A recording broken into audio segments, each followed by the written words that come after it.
I'm here with disturbing news about our favorite gadgets, cell phones, tablets, Wi-Fi, etc. Putting it bluntly, they are damaging the living cells in our bodies and killing many of us prematurely. I'm Dr. Martin Blank from the Department of Physiology and Cellular Biophysics at Columbia University. It is distressing for me and more than 160 colleagues who today are petitioning the United Nations requesting that they address this problem. We are scientists and engineers, and I am here to tell you we have created something that is harming us, and it is getting out of control. Before Edison's light bulb, there was very little electromagnetic radiation in our environment. The levels today are very many times higher than natural background levels and are growing rapidly because of all the new devices that emit this radiation. An example that a lot of us have in our pockets right now is the cell phone. One study shows that as cell phone usage has spread widely, the incidence of fatal brain cancer in younger people has more than tripled. We are putting cellular antennas on residential buildings and on top of hospitals where people are trying to get well. Wireless utility meters and cell towers are blanketing our neighborhoods with radiation. It's particularly frightening that radiation from our telecommunication and power line technology is damaging the DNA in our cells.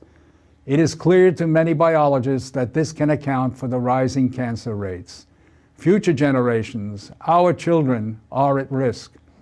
These biologists and scientists are not being heard on the committees that set safety standards. The biological facts are being ignored, and as a result, the safety limits are much too high. They are not protective. More protection will probably result from full disclosure of possible conflicts of interest between regulators and industry. Rising exposure to electromagnetic radiation is a global problem.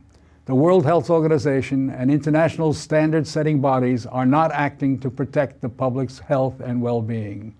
International exposure guidelines for electromagnetic fields must be strengthened to reflect the reality of their impact on our bodies, and in particular, on our DNA.